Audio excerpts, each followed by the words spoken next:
Hello and welcome back to Star Citizen and our short mini-series about the ships in the game, where in this episode we're gonna talk about one of the most popular series of ships, at least according to the percentage of players that owns one, the 300 series. Ship you're seeing here is not the 300 base version, but the 315p that I own. So, but let me get more into it. It's basically one of the first ships that was ever presented in the game, and as I said, it has gone through one major overhaul in recent time, during which the shape and form has slightly changed. If you ever seen that 300 series trailer way many years ago, then you probably remember it looking a bit differently than it looks today. The form is still similar enough, you know, but some things are just different. It doesn't have the military fighter jet type of aesthetic anymore, because the origin style guide kind of got changed to, well, we really don't like edges, and we don't really need shapes that have no edges at all and just curves, just, you know, smooth curves, because aerodynamics is totally unimportant in space. Anyway, that's 315p. Most probably own a 300i, which is the base variant of the ship. Basically, with the ship, you're looking at having 3 main guns, 1 under the nose and 2 under the wings that I could fire if my weapons were online. Now I can fire, you can see here. There's 2 guns mounted under the wings. And if you look under the nose of my ship, you also see there's something mounted there, but we'll get to that in a second. Anyway, the ship basically has 3 guns attached to it. All of which are size 3, which is fine, you know. It could be better, and the series traditionally compares rather poorly to the Avenger that we had looked at a few episodes ago. But you know, free size 3 guns basically is the same loadout as a Hornet without the flash fire mount, so that's totally it's totally comparable to that. And at least here, instead of what you got for the Hornet, you have an interior that you can actually walk in, so you can, you know, deliver packages and do stuff like that on top of doing trades with your trunk in the back. So yeah, it has a really nice interior, even, you know, that structural weakness roof up here. When you buy one of these ships these days, you can even personalize what you want your ship to look like. Like, not just the exterior paint job, but also interior stuff like, what bed do you want? Do you want some extra stuff alongside the bed? Do you want a coffee machine or something like that, you know? You can all get that. Of course, you're gonna pay extra real-world bucks in order to get that, so, you know. There's obviously that, but you have a way more customizable ship than pretty much any other ship in the game right now, and it feels a little bit more like it's yours, you know? I mean, of course, it's more expensive and it doesn't technically do anything right now, but it just feels like, you know, feels a bit like home. Anyway, the 300 series on top of the guns, also has some decent components, and I believe 4 SCU, maybe 6 of cargo, which is not a lot, but on top of doing boxes, it's fine. But if you want to do boxes on top of trading, then this ship is really good at that, because it basically says, well, we don't really need the nose gun, right? Because if you're taking a look at the nose slot earlier, you see there's something mounted there. It's actually a tractor beam that's not usable right now, and it has been, the model has existed for quite some time, but it hasn't been usable in like 5 years at this point, probably. So in the distant past, we could just exchange the tractor beam there for a regular size 3 gun, but that's not really possible anymore. Right now, it's not a weapon slot anymore, but this variant has basically a utility slot that has the tractor beam by default. At some point in the future, supposedly, you can use that to move other ships around, or to transfer boxes that are floating out in space into your own cargo bay for some extra profit and stuff like that. But right now, it just doesn't do anything. Maybe at some point you can also just install an upgraded scanner there or some other utility items, but that's theory crafting at this point. If you want to use the ship right now, you basically want to have it for the enhanced cargo capacity, because it has 12 whooping SCU of cargo capacity, which on top of doing boxes is pretty decent, you know? the next ship that has more in a similar price range would be the Cutlass. So if you don't like the look of the Cutlass, this is at least an alternative. Then moving on to further variants, let's also get the ship moving to the mission target. I think I still have enough time to talk about the rest of the variants before we get there. The other variants that exist, I just need to get heading on where the planet is. Is the planet anywhere close by? There. Don't think it's much closer. Let's just move over there and continue talking. Anyway, for the variants, there's also a combat-focused variant, the 325A.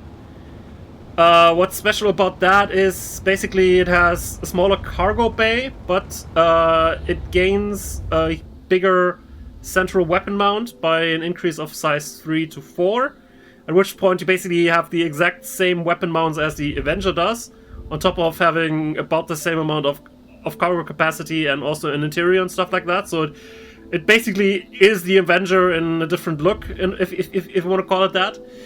And then you also gain an additional internal missile launcher, which puts the amount of missiles that the ship carries at a pretty high level compared to the rest of the variants and most ships in the game. So if you like missiles, that might be an interesting alternative. Then there's the last variant, the 350R, which I don't really want to talk about it because it's an overpriced piece of crap for basically two reasons. Because CIG kind of at some point apparently said, you know, Origin is kind of a luxury manufacturer and luxury things cost more, you know, even for the same function supposedly. Like, you know, a Mercedes costs more than a Volkswagen. We're gonna be putting an additional price tag on something for the same function just because it has a luxury manufacturer.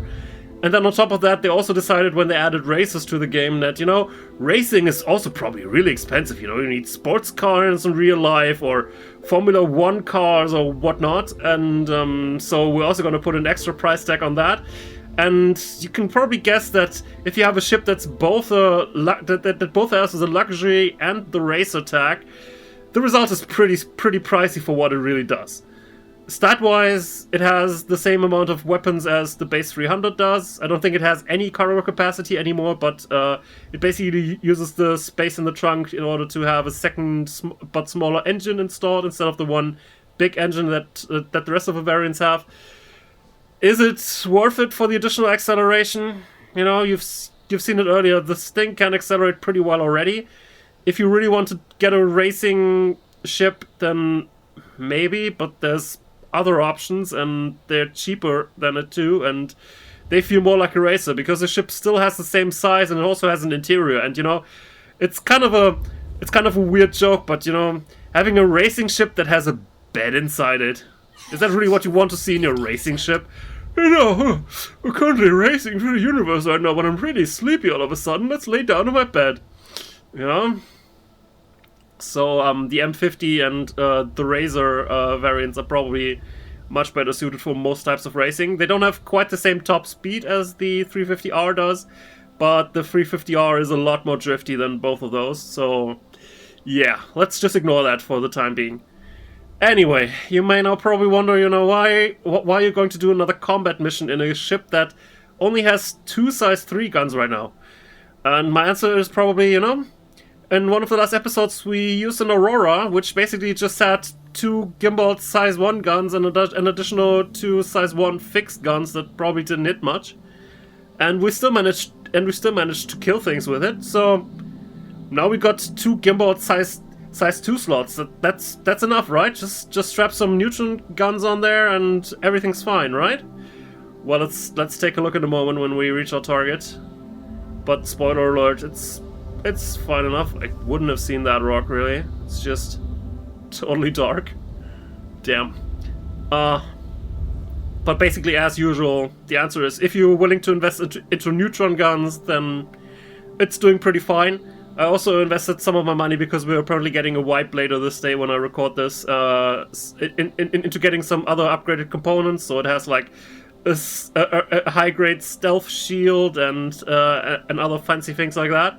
So it's doing pretty well. I mean, obviously, similarly to what we had discussed with the Aurora, we had to invest some additional in-game currency into making it, you know, usable for combat. But at least this thing can also earn something by itself before you ever consider going into combat with it, because you can still do deliveries and a little bit of trading with it.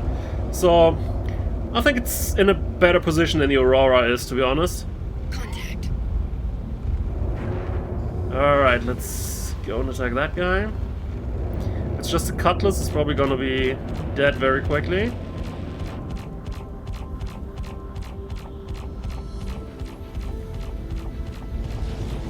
What the hell was that? Why did that not hit? Well, one Cutlass less. What do we have? A Valkyrie! Oh dear, let's take care of the Buccaneer first.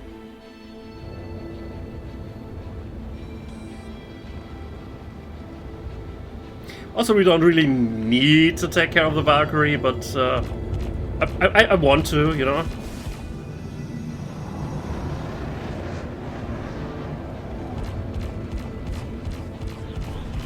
Stern shield under attack.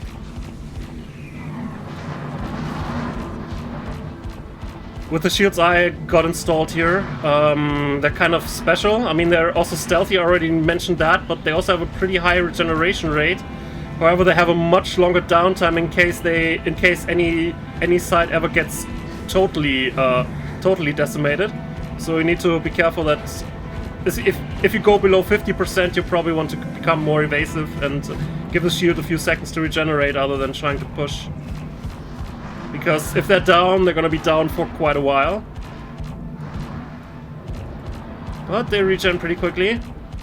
They have additional power requirements, obviously, but with just 2 guns, I don't really care about power requirements.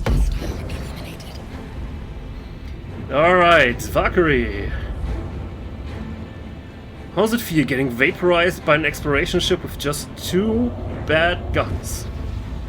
But the guns that are on here initially are pretty bad. It's what I call the suck box, because they just sucks. They're normally called sawbucks, but they're just really terrible. They're ballistic guns, which in principle I don't like very much, but sometimes they're useful in setups when you want that additional little bit of damage, and armor piercing one can't really afford having neutron guns that use up way more power than ballistic guns do. So I don't have a problem with ballistic guns per se. However, I have a problem with ballistic guns that only have like 160 shots. It's basically the same guns that I was discussing with the Vanguard turret a few episodes back, and you know, I don't want to have them on my ship, you know. Alright, so got some shield dishes down, also got some depth. What the hell was that? I didn't hit that ship. Huh.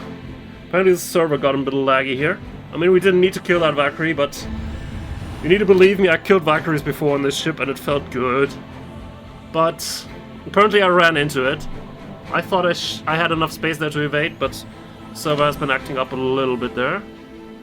We saw it earlier when we were fighting the Cutlass and apparently missed a bunch of times, although the Cutlass didn't really move much. So that was already kind of, you know, shouldn't that have hit? Should the Cutlass be dead for a few seconds already? Anyway, I think that's about enough about the 300 series.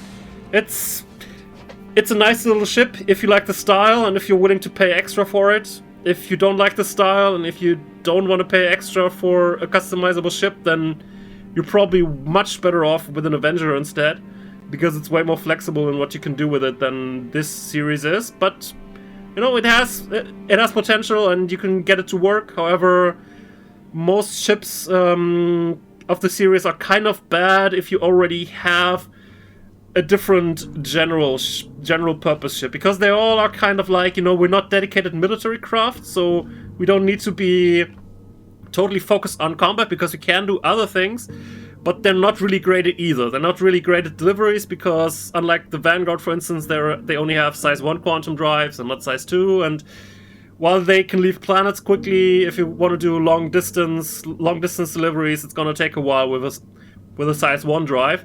Also, except for the 350p, none of them really have very decent decent cargo holds to do additional trading there. So if you just have one ship, you can probably find one that suits what you prefer to play rather well. And if you want to branch out and take a look at the other elements of Star Citizen gameplay, you can probably do that in the ship as well.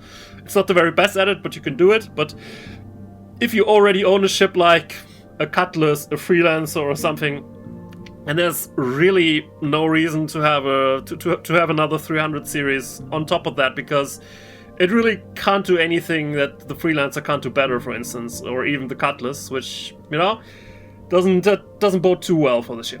Anyway, I hope you enjoyed this a little bit shorter episode here, but, well, sometimes you just happen to run into Valkyries, you know? I'll see you next time. Have a good one.